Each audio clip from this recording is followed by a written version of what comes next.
talked about Jesus on trial. So Jesus was put on trial how many times?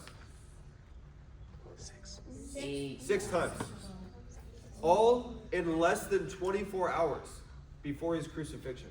Okay? 3 times he was put on trial before who? The Jewish religious leaders.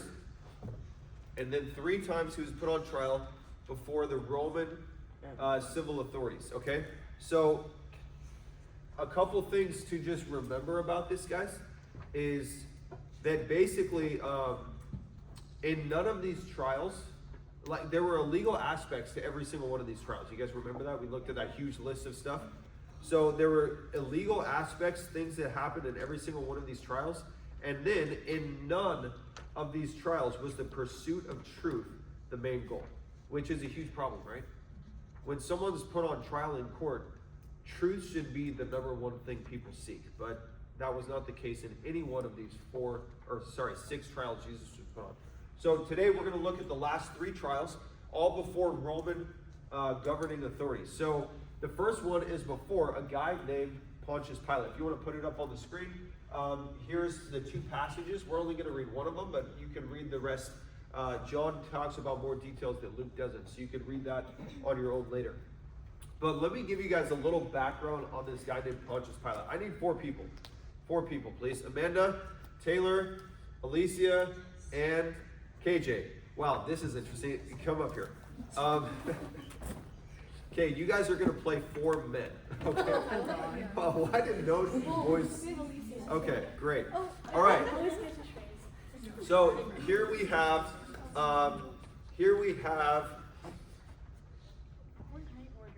Pontius Pilate. Pontius Pilate. Okay.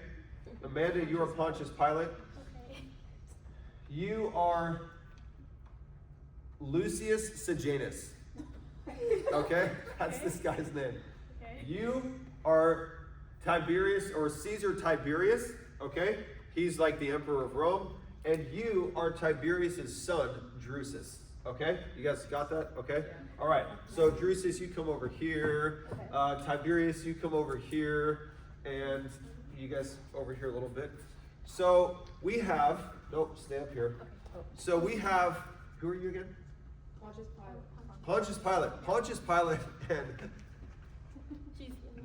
Lucius Sejanus. Okay? So, give me your hand. This hand, this hand, this hand. Pontius Pilate and Lucius Sejanus are friends, okay? And so Pilate becomes he gets this really envied position that everybody wants. It's the governor or the procurator of the Judean region of Israel, and specifically in Jerusalem. Pilate gets this position only really because of Lucius Sejanus, his friend. Lucius Sejanus is a super high-ranking official in the Roman Empire. He's basically the right-hand guy of Tiberius Caesar.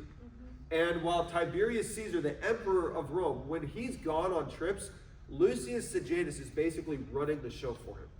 Okay? You guys with me so far? Yeah. All right. Pilate is kind of an idiot.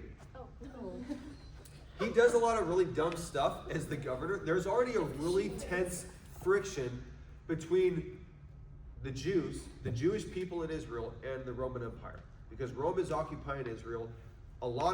Pretty much all the Jews hate it. And you have a lot of what are called zealots, sicarios, who are like doing, they're producing a lot of rebellions against Rome.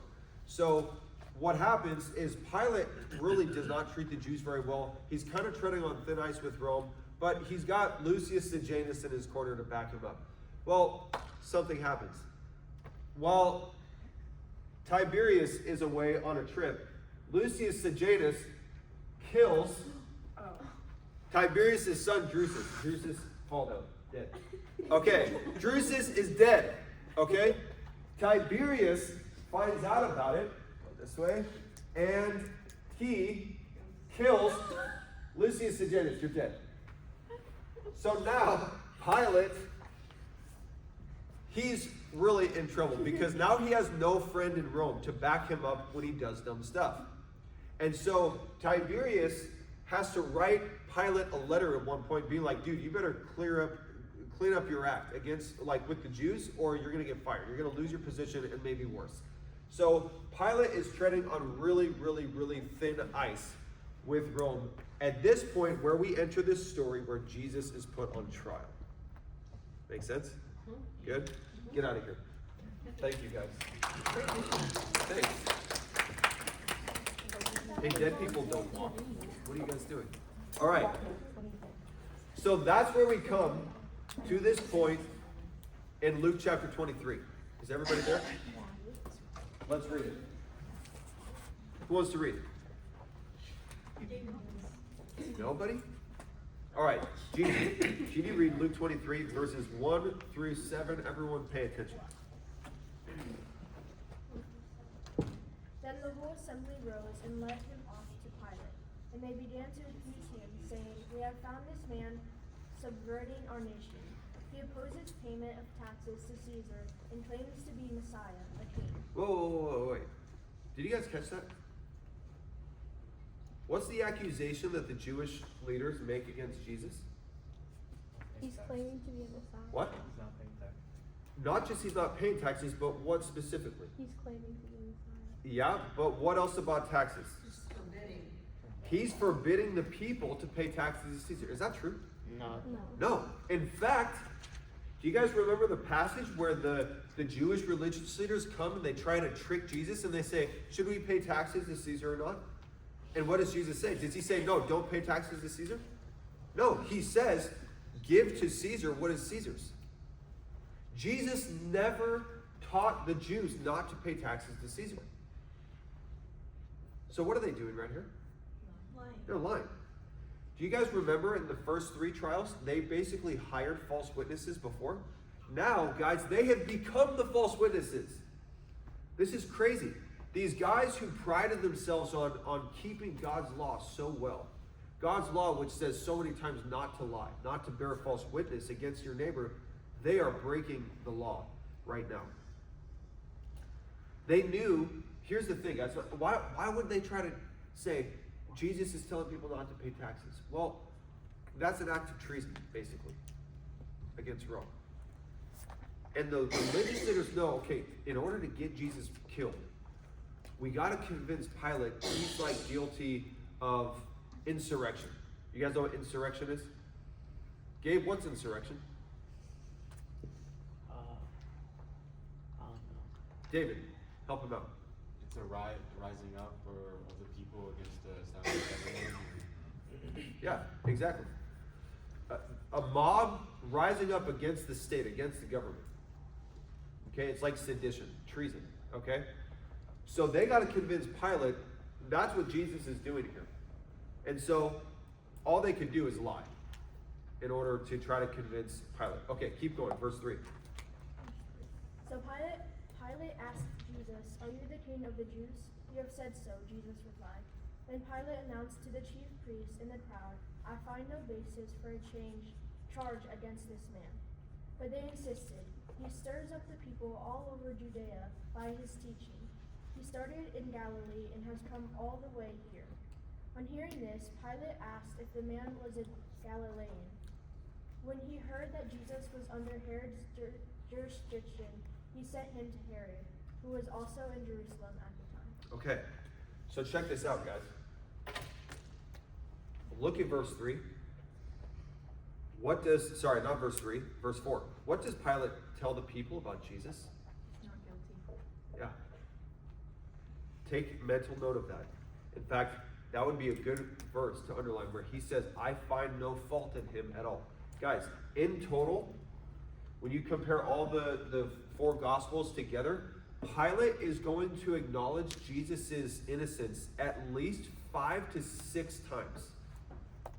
5 to 6 times, Pilate is going to repeatedly tell the people, this guy's innocent. There's nothing that he's guilty of. Keep that in mind for later. We're going to come back to that. But again, here's the thing, guys. Pilate, up until this point, he had not treated the Jewish religion and Jewish religious practices with respect in the past. Remember what I told you guys? He was sent a letter from Tiberius Caesar that, dude, if you don't clean up your act with regard to how you treat the Jews, you're in serious trouble. Now the Jews are saying, what?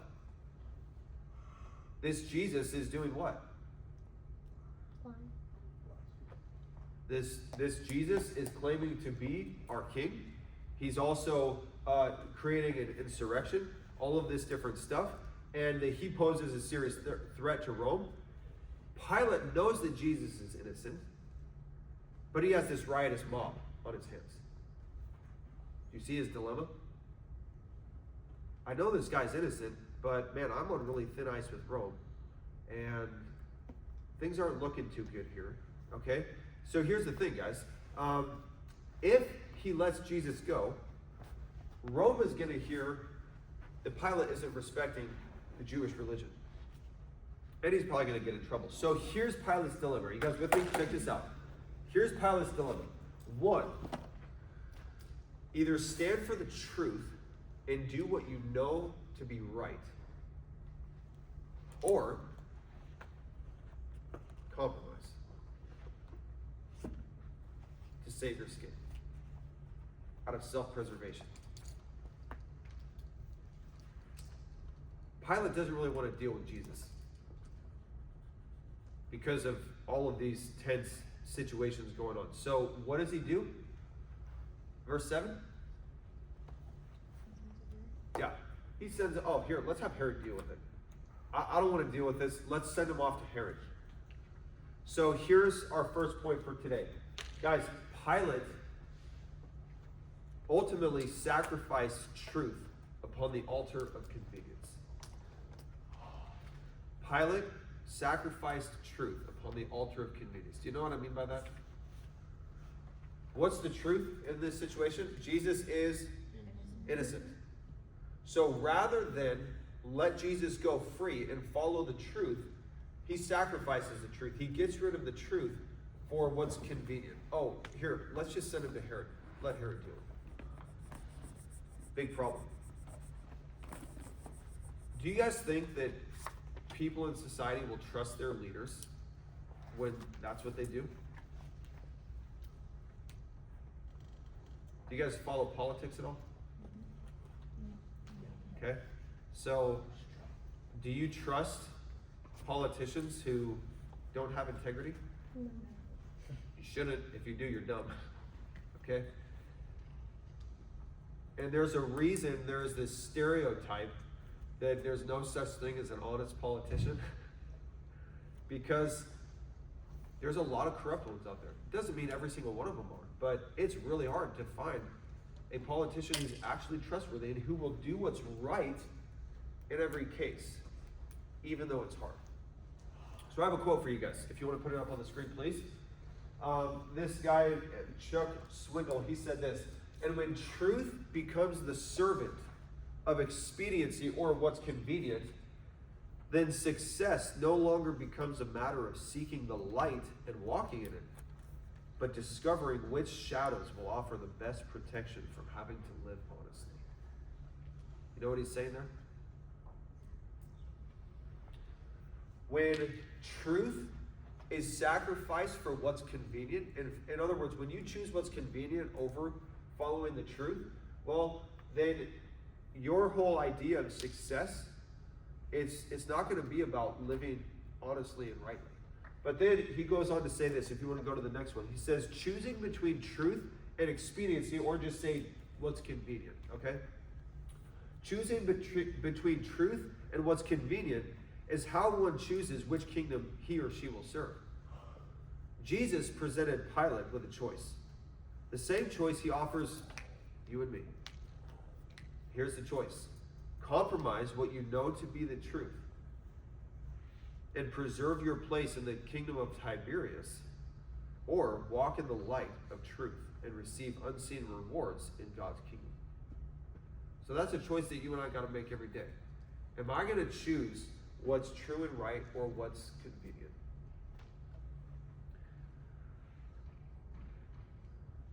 Choosing what's true and right, is that always easy? In fact, is it difficult most of the time?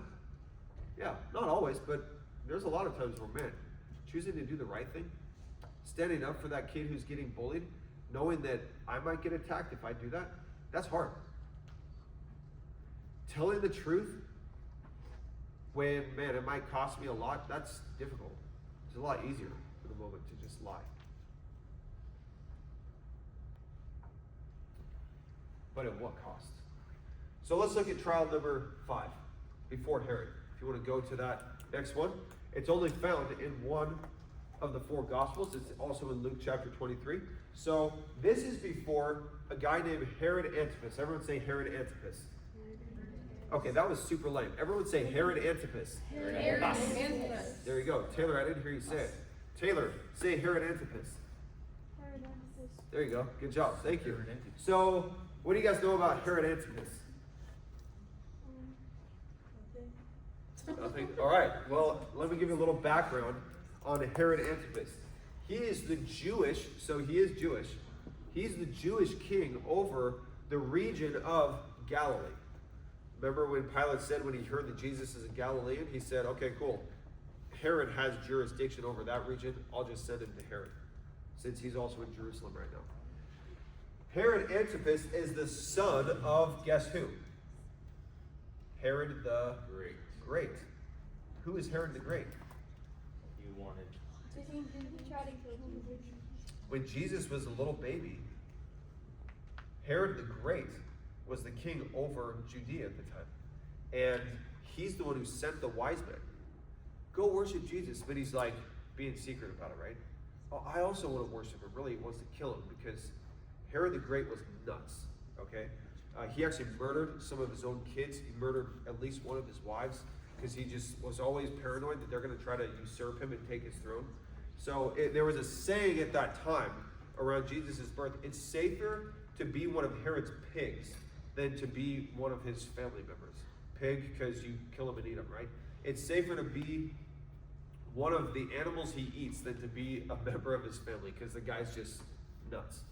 So that's who Herod Antipas is. He's the son of Herod the Great, who tried to murder Jesus when he was a baby. Another thing about Herod Antipas is he committed adultery with his sister-in-law. Okay? His brother Philip, he committed adultery with his wife. And then he married her. Okay? Also, it gets crazier. He murdered Jesus' cousin, John the Baptist. When John the Baptist rebuked Herod for doing that, committing adultery with his sister-in-law. So Jesus isn't just standing trial before some random ruler, right? There's like some serious history and some tension here. It's like Jesus said in trial before him, and it's like, your dad tried to murder me, you murdered my cousin. Like, this is pretty tense. Okay? Keep that in mind as we read this passage. Luke 23. Who wants to read? Jordan, thank you. Can you read verses 8 through 12? Yep. When Herod saw Jesus, he was very glad, for he had long desired to see him, because he had heard about him, and he was hoping to see some sign done by him. So he questioned him at some length, but he made no answer. The chief priests and the scribes stood by, vehemently accusing him, and Herod with his soldiers treated him with contempt and mocked him. Then, arraying him in splendid clothing, he sent him back to Pilate. And Herod and Pilate became friends with each other that very day, for before this they had been at enmity with each other. Here we have the King of Kings, King of the whole universe, standing trial before an earthly king that he created, one of his own creatures, allowing this guy to mock him. You know, when Herod puts this royal robe on Jesus, is he doing it out of reverence? No, it's out of mockery, contempt. And Jesus just takes it. What does that tell us about Jesus? What does that tell us about Jesus? It's all right, I got time. I'll wait. I'll keep you guys here till noon if we have to. He's humble. He's humble, exactly. What an example for us, right? Jay, if you think about how Jesus was taking our place, Yeah. How we would have nothing to say in that moment. Yeah. Jesus was quiet, like we would have to be. Right. Right. Absolutely. That's a great point. It's such a serious moment, guys, of the King of Kings coming before Herod. Herod shows no respect for Jesus. What is it that he wants? Yeah, he wants to see a magic trick. And guess what? Jesus doesn't give him the time of day. He doesn't even say a word to him. Jesus completely ignores him. I love that. And now we come, let's finish it up with trial number 6. So what does Herod do at the end of it? When Jesus doesn't give him what he wants? Let's send him back to Pilate, okay? So we're going back to Pilate now. Here's the 2 passages that you can read, and there's others in Mark and Matthew, but here's kind of the main ones. So now he's going back to Pilate. And let's read Luke 23. Reader, someone. David, verses 13. Could you just start? Let's just do 13 through 19 for now. Then Pilate, when he had called together the chief priests, the rulers, and the people, said to them, "You have brought this man to me as one who misleads the people. And indeed, having examined him in your presence, I have found no fault in this man concerning those things of which you accuse him. No, neither did Herod, for I sent you back to him, and indeed nothing deserving of death has been done by him. I will therefore chastise him and release him, for it was necessary for him to release one of them at the feast." And they all cried out at once, saying, "Away with this man, and release to us Barabbas, who had been thrown into prison for a certain rebellion made in the city, and for murder." Okay. And John's gospel adds that he was a robber. So check this out. What does Pilate acknowledge again about Jesus? He's innocent. He's not guilty. But then, look at what the Jewish religious leaders do. Who do they ask to have released to them? Barabbas. Now, what do the Gospels tell us about this guy named Barabbas? He's in prison right now for what 3 crimes? Murder, robbery, John's Gospel says that one, and what else?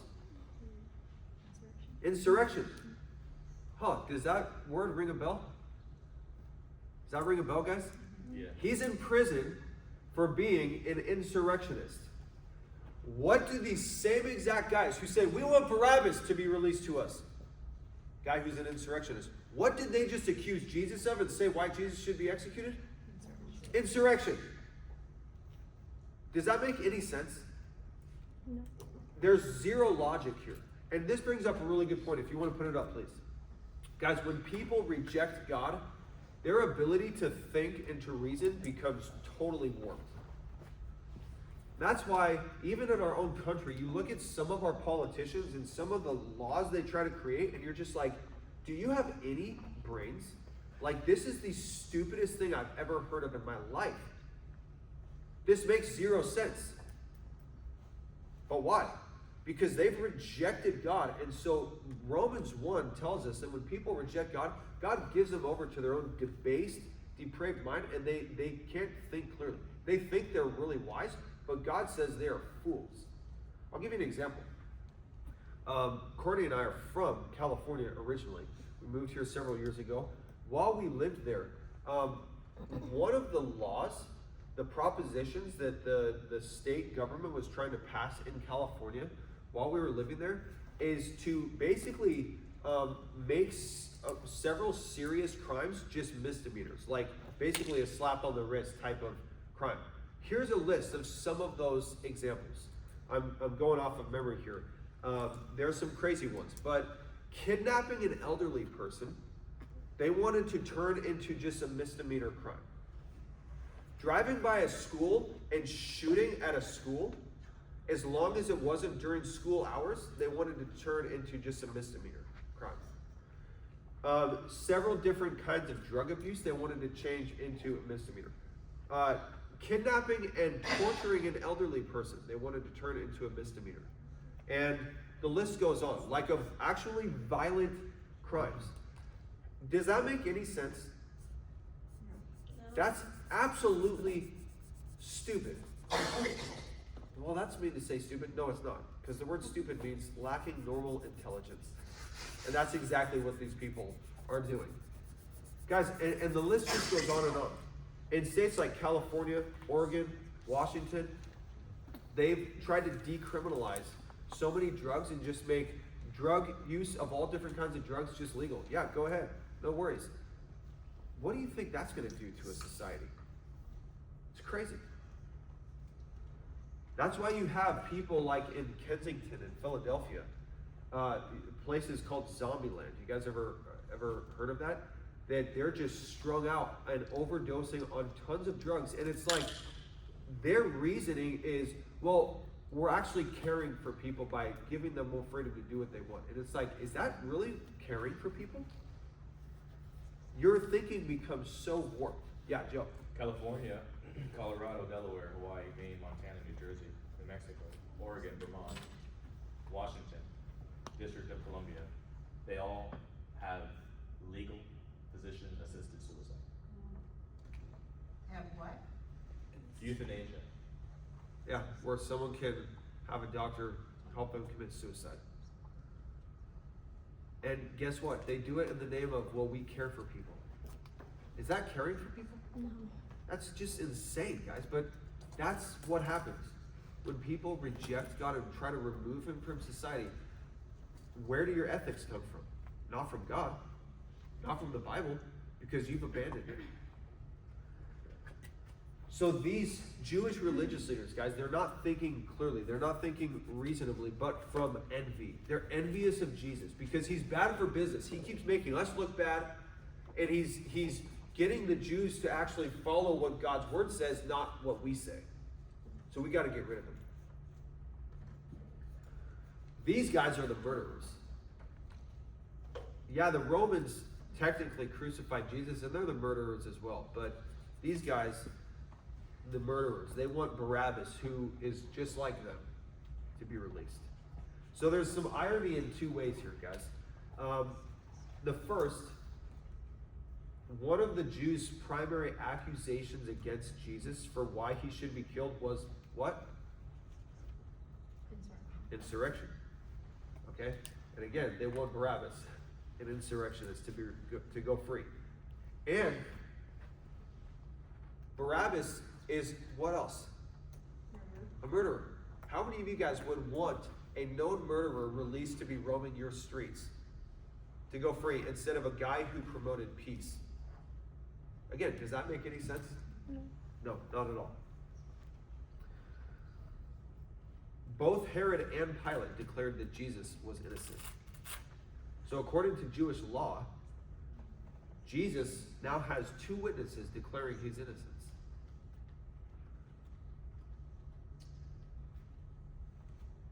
Pilate might look like the good guy here, because he's kind of the only one vouching for Jesus, right? But make no mistake, guys, Pilate is by no means a good guy. He's evil. If you could put this verse up on the screen, John 19, verse 11, during this trial, it says, "From then on, Pilate sought to release Jesus, but the Jews cried out, saying, 'If you let this man go, you are not Caesar's friend. Whoever makes himself a king speaks against Caesar.'" So then in verse 11, can you go to the next slide?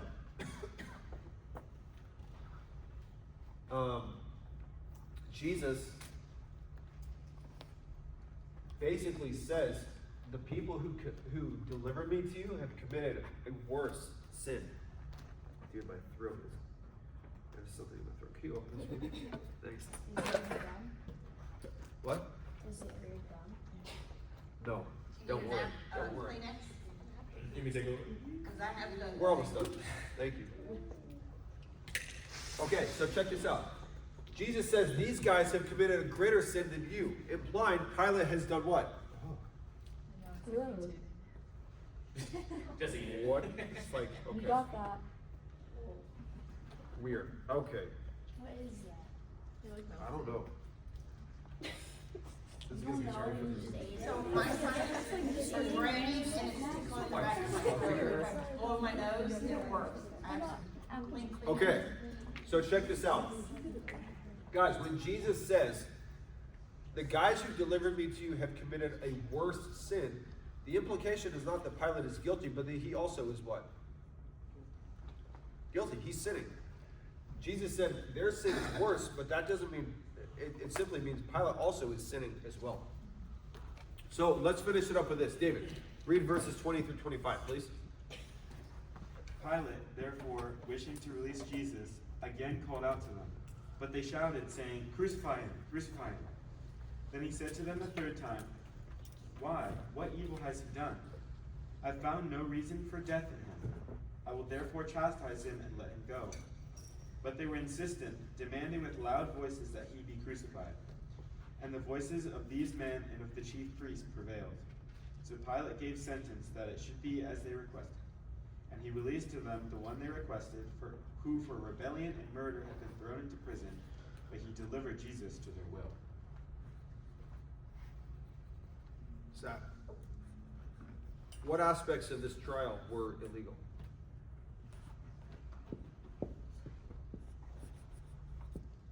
Nobody was paying attention? Cool. Yeah. They had two very high witnesses that they rejected. Hmm?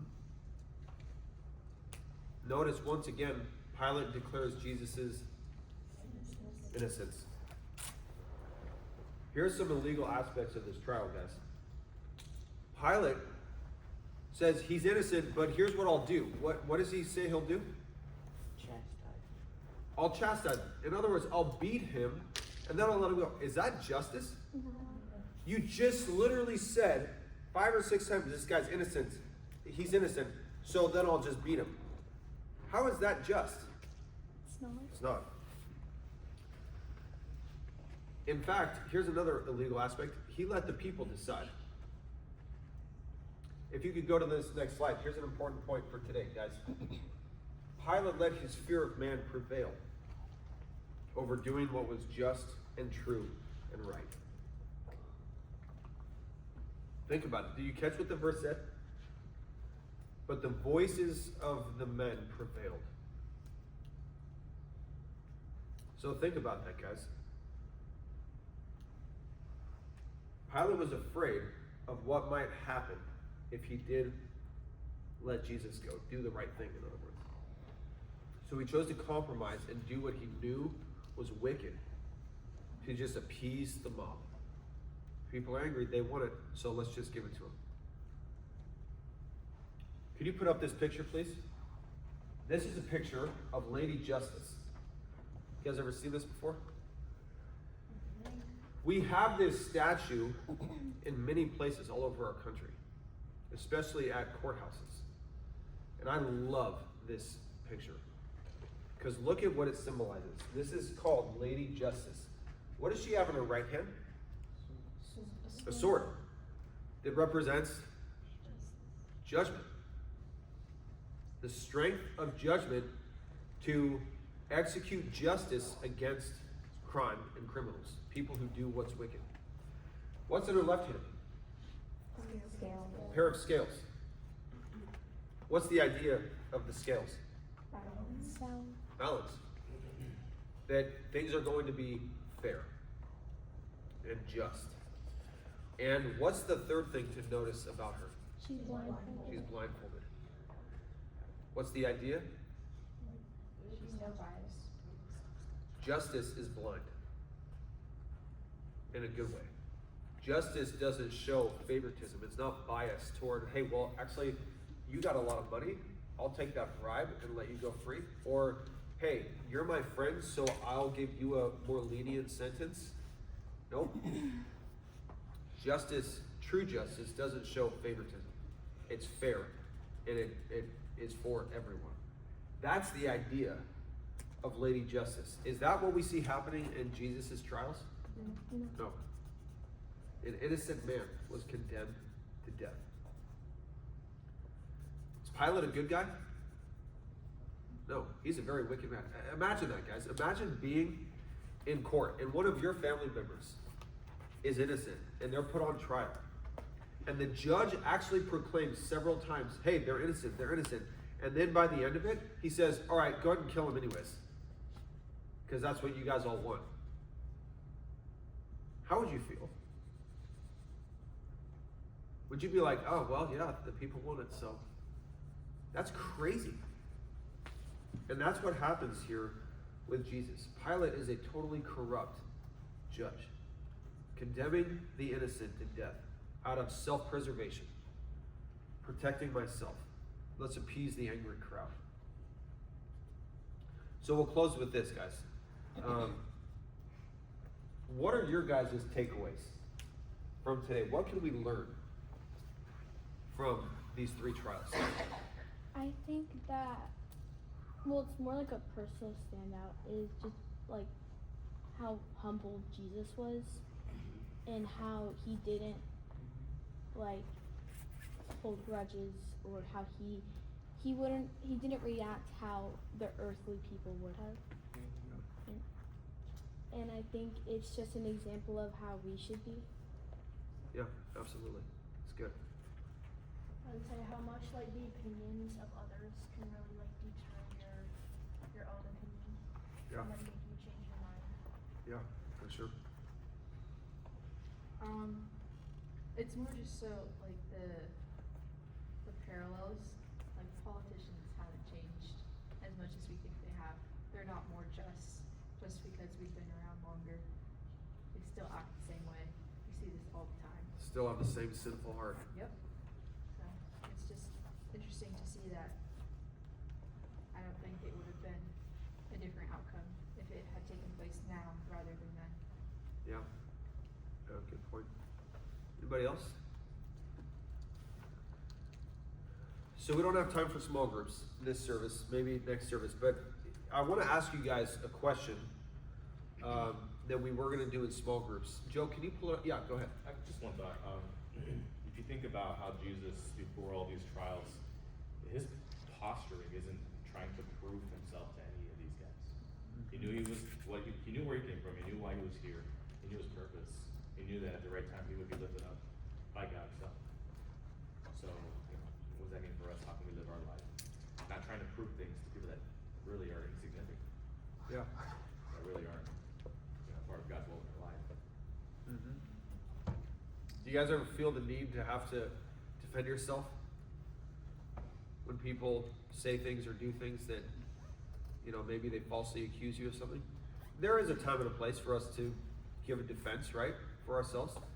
But other times, we need to just trust God to defend us. He's the greatest defender out there. And exactly what Joe said, guys, is who cares what they think? If you know what's true, I don't have to try to prove myself to you.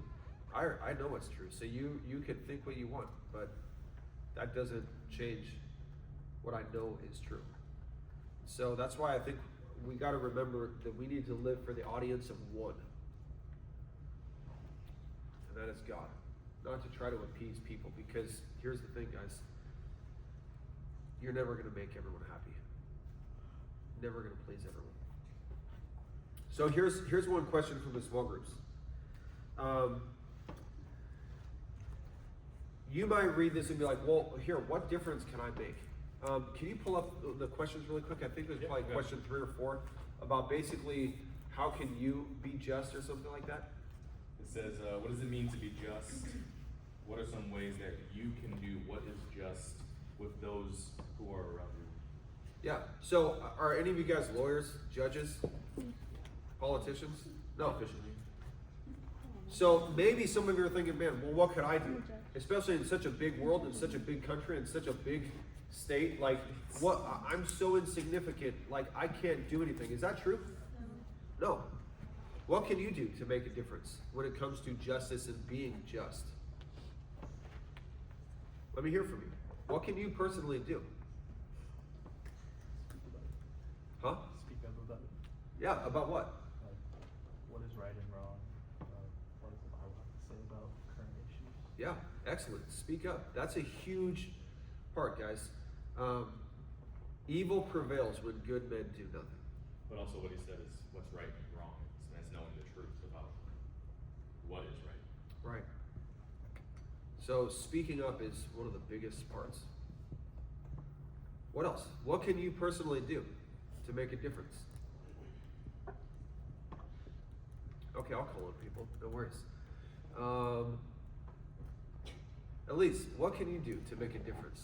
Kind of what he said, to like speak up about it. Don't just let like people do like the wrong thing and like correct them when they're in the wrong. Yeah. Anything come to mind of like, is it something at school or in sports or somewhere that you see people do what's wrong? Yeah, I guess like at school, if people are being mean or like doing something they shouldn't be, instead of just letting it happen and like turning your head away, to like tell them to don't do it. It's bad and it's wrong. Yeah. Does that take courage sometimes? Yeah. Could that, standing up and speaking those things, can that cost you sometimes? Yeah. For sure. But is it right? Yeah. In 100 years from now, guys, when all of us are dead, is it really going to matter what those people, how they might react to us, how they might become our enemies? Who cares? That's why we just got to be thinking of eternity, not just the here and now. What else can you guys do? Vote for the right people. Huh? Vote for the right people. Vote for the right people. Yeah, good. I think Once you guys are 18. I think sometimes we confuse ourselves by thinking that what's right and what's advantageous are two different things, when in reality, what's right is often advantageous for us. Do you guys know what advantageous means? No. It's to your advantage. For your own self-benefit, but often we conflate those two things when in reality it's not binary. It's like, what? Just keep going. You're doing What? great. Laughing at me. But I think that when you do something right, it is almost always advantageous. And it's maybe not in the short term advantageous in your own self-benefit, but it's advantageous for those around you, and it's advantageous for the greater good. I mean, doing right is always certainly advantageous. Yeah, absolutely. Good. Adeline, what can you do to show justice in your daily life? How can you be just in your dealings with those around you?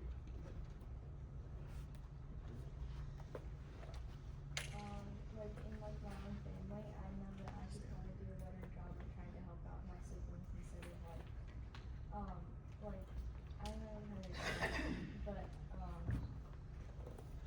just like kind of like help them out when they're making their own decisions instead of letting them go, and just because that's what I do. Like I kind of try, like I most of the time I don't really pay attention to them, but I can like do a better job of like helping them out, and like especially because I'm the older one and I have like more experience, and just like helping them out with like their decisions in life. Yeah, good. That's good. Taylor, what can you do to be just? Kind of like what she said, like also kind of like at school, like when the kind of peer pressure, if you think about it, like tell them like, hey, like I'm not really comfortable with this, and kind of stand up for what's right. Yeah, good.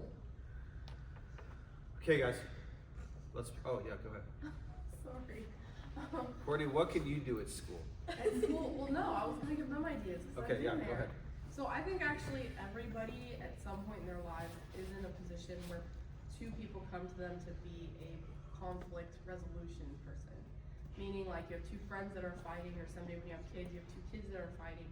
And I think the biggest things are, I think you need to be willing to listen and not just make snap judgments, especially because maybe it's your friend, or maybe you're closer to one friend, or the first person to tell you, you tend to believe them. Like, you have to commit to really listening, but then also you need to commit to doing the right thing even when it's hard, which sometimes means calling out the friend that you're closer to. So you have to listen, you have to think about it, and pray for wisdom, and then you have to do the right thing at the end of the day, even when it's difficult, when people come to ask you to help them problem solve. Yeah, good. All right, Dylan, will you pray for us? Yeah, Dylan, you can do it. alright, let's go. I ask you to shoot a rock